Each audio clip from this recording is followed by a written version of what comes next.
A fighter aircraft is a military aircraft designed primarily for air-to-air combat against other aircraft, as opposed to bombers and attack aircraft, whose main mission is to attack ground targets. The hallmarks of a fighter are its speed, maneuverability, and small size relative to other combat aircraft. Many fighters have secondary ground attack capabilities, and some are designed as dual-purpose fighter bombers. Often aircraft that do not fulfill the standard definition are called fighters. This may be for political or national security reasons, for advertising purposes, or other reasons. A fighter's main purpose is to establish air superiority over a battlefield. Since World War I, achieving and maintaining air superiority has been considered essential for victory in conventional warfare. The success or failure of a belligerent's efforts to gain air supremacy hinges on several factors, including the skill of its pilots, the tactical soundness of its doctrine for deploying its fighters, and the numbers and performance of those fighters.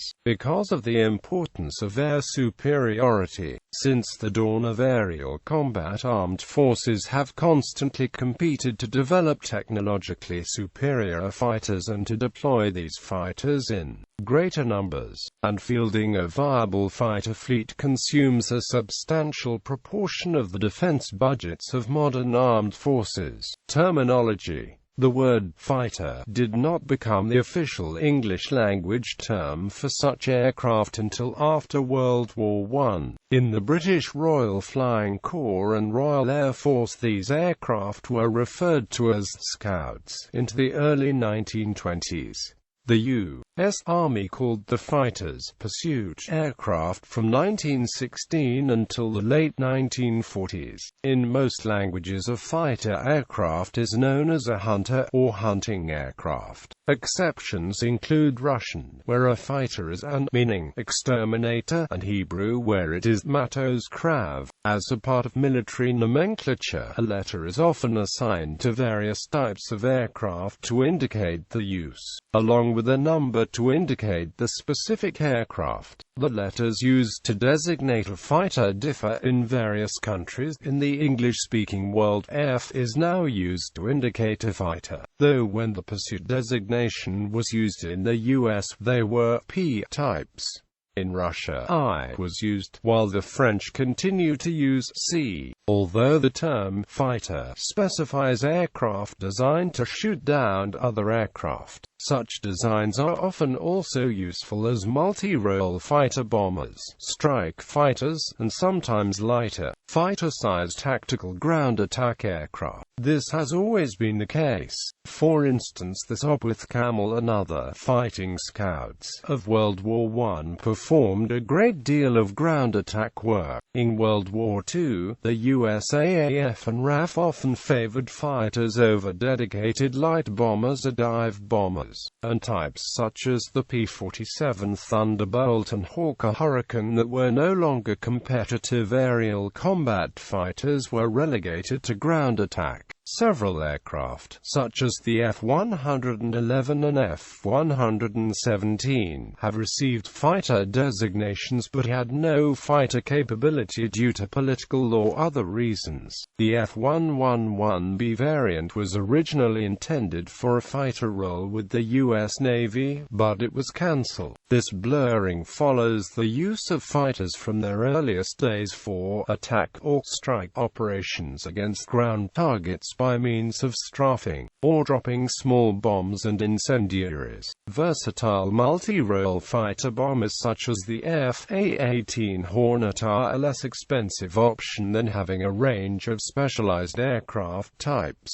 Some of the most expensive fighters, such as the US F-14 Tomcat, F-15 Eagle, F-22 Raptor and Russian Su-27, were employed as all-weather interceptors as well as air superiority fighter aircraft, while commonly developing air-to-ground roles late in their careers. An interceptor is generally an aircraft intended to target bombers and so often trades maneuverability for climb rate.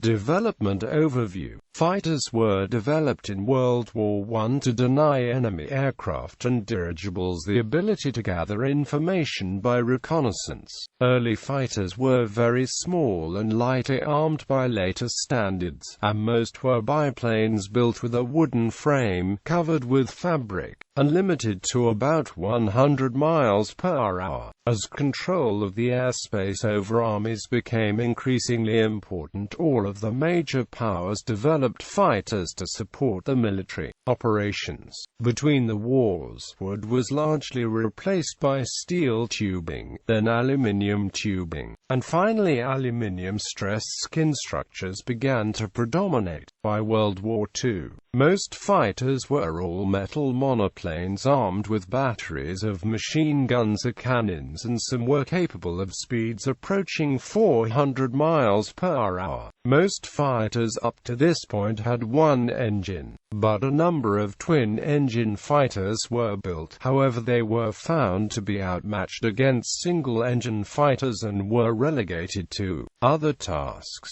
such as night fighters equipped with primitive radar sets. By the end of the war, turbojet engines were replacing piston engines as the means of propulsion, further increasing aircraft speed. Since the weight of the engine was so much less than on piston-engined fighters, having two engines was no longer a handicap, and one or two were used depending on requirements. This in turn required the development of ejection seats so the pilot could escape, and G-suits to counter the much greater forces being applied to the pilot during maneuvers. In the 1950s, radar was fitted to day fighters, since pilots could no longer see far enough ahead to prepare for any opposition. Since then, radar capabilities have grown enormously and are now the primary method of target acquisition. Wings were made thinner and swept back to reduce transonic drag, which required new manufacturing methods to obtain sufficient strength. Skins were no longer sheet metal riveted to a structure, but milled from large slabs of alloy. The sound barrier was broken, and after a few false starts due to required changes in controls,